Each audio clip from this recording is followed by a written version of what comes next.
Sharma, your physics teacher. So student, last time पे हमने rounding off कैसे करते हैं ये सीखा था। Now we are going to discuss about our next topic, that is dimensions of a physical quantity.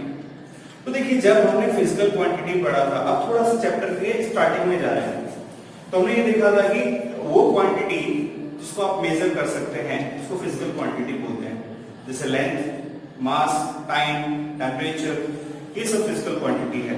तो basically physical quantity that can be measured. अच्छा, दो टाइप्स की फिजिकल क्वांटिटी होती थी, फंडामेंटल और बेस क्वांटिटी और डिराइव्ड क्वांटिटी। तो fundamental quantity वो क्वांटिटीज होती हैं, वो फिजिकल क्वांटिटी जिनको और किसी से रिप्रेजेंट नहीं किया जा सकता, वो फंडामेंटल या बेस उनको बोलते हैं, फंडामेंटल और बेस क्वांटिटी बोलते हैं। और ऐसी क्वांटिटी जिनको फंडामेंटल से डिराइव किया जा सके, फंडामेंटल से रिप्रेजेंट किया जा सके, डिस्क्राइब किया जा सके, उनको बोलते हैं डिराइव्ड क्वांटिटीज। तो अब हमारा जो टॉपिक चल रहा है कि अब डिराइव्ड क्वांटिटीज को फंडामेंटल से डिराइव करते हैं, डिस्क्राइब करते हैं। तो कैसे डिराइव करेंगे, कैसे डिस्क्राइब करेंगे, उसकी बात इस टॉपिक में होगी। तो सबसे पहले हम डायमेंशंस क्या होते हैं उसका डेफिनेशन देख लेते हैं। डायमेंशन क्या होता है? तो डायमेंशन का डेफिनेशन होता है the power raised on the fundamental quantities, the power raised on the fundamental quantities to represent a derived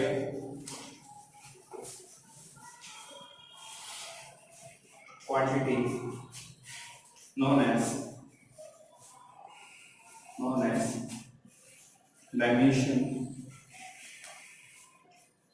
dimensions of that quantity। देखिए, डायमेंशन क्या होता है किसी भी, अब डिराइव्ड क्वांटिटी बहुत सारी है, फंडामेंटल क्वांटिटी कौन कौन सी हैं और उनका डायमेंशन कैसे लिखते हैं। सो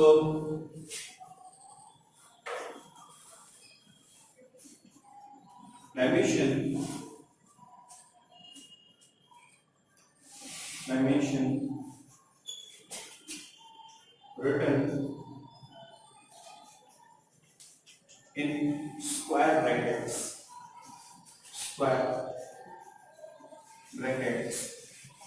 square bracket कौन से होते हैं? ये वाले।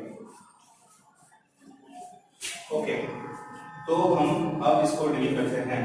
तो सबसे पहले हम फंडामेंटल क्वांटिटीज के लिए सिंबल बना लेते हैं, तो उनको किस तरह से लिखेंगे डायमेंशन की फॉर्म में। तो हमारे पास फंडामेंटल क्वांटिटी है 7, उन 7 के लिए हम लोग सिंबल बना रहे हैं। हमारे पास है सबसे पहले मास के लिए हम ऐसा कैपिटल ब्रैकेट में लिखेंगे m। कैपिटल ब्रैकेट में m लिखने का क्या मतलब है? मास को रिप्रेजेंट करेगा। और लेंथ के लिए हम कैपिटल ब्रैकेट में लिखते हैं l। और टाइम के लिए हम कैपिटल ब्रैकेट में लिखते हैं t।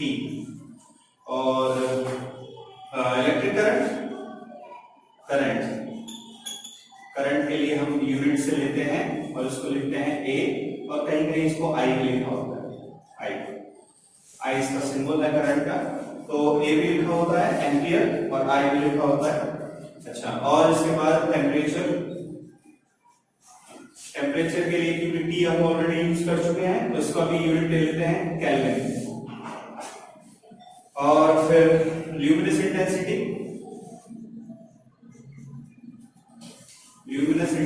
कैंडेला, ल्यूमिनस इंटेंसिटी के लिए हम ले लेते हैं CD। और amount of substance,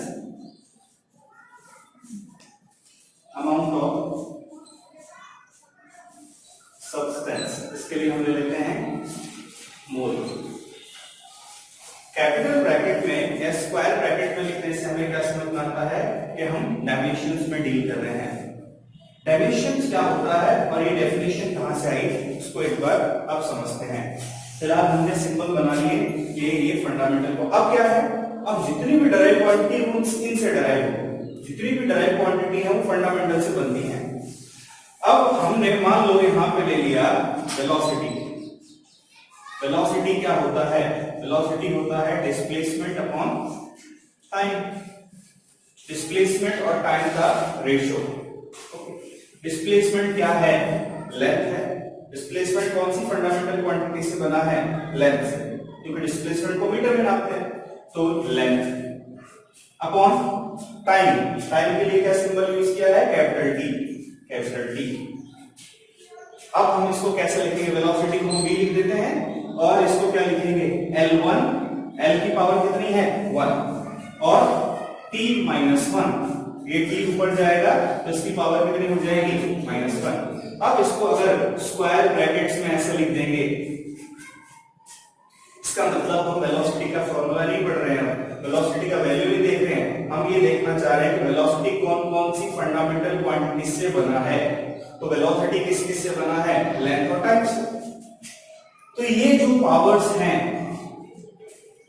in powers को क्या बोलते हैं, dimensions. The power raised on the fundamental quantities to represent a direct quantity known as dimensions.